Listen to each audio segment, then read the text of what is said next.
নমস্কার বন্ধুরা, সনাতনী জ্ঞান ইউটিউব চ্যানেলের পক্ষ থেকে আপনাদেরকে স্বাগতম। আজকে আমি আপনাদের মাঝে এসেছি নতুন একটা ভিডিও নিয়ে।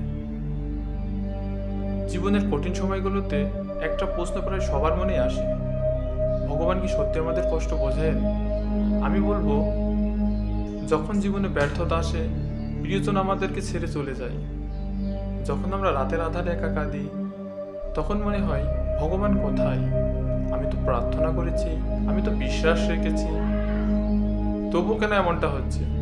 বন্ধুরা, শ্রীকৃষ্ণ গীতায় বলেছেন, আমি সকল জীবের প্রতি সমান, আমি কারো প্রতি পক্ষপাত করি না, আবার কারো প্রতি বিদ্বেষ রাখি না। তাহলে প্রশ্ন হলো, আমাদের কষ্টগুলো কেন হয়? উত্তর হলো, ভগবান আমাদের দ্বন্দ্ব দিতে চান না, তিনি আমাদের পরিণত করতে চান। যেমন সোনাকে আগুনে ফেলে বিশুদ্ধ করা হয়, তেমনি আমাদের আত্মাকে শক্তিশালী করতে কিছু কষ্ট, কিছু ধৈর্য আর কিছু নীরবতা ভগবান আমাদেরকে দেন।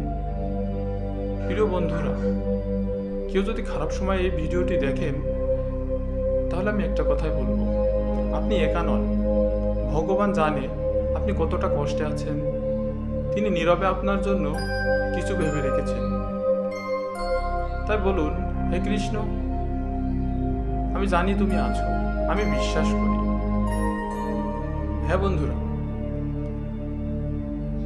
যদি আজকের এই ভিডিওটি আপনাদের ভালো লাগে, তাহলে আমাদের ছোট্ট চ্যানেলটি সাবস্ক্রাইব করতে ভুলবেন না।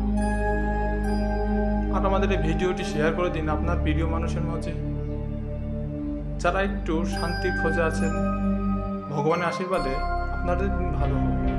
আপনারা সবাই শান্তিতে থাকুন, সুখে থাকুন। নমস্কার সবাইকে, সবাই ভালো থাকবেন। জয় শ্রীকৃষ্ণ।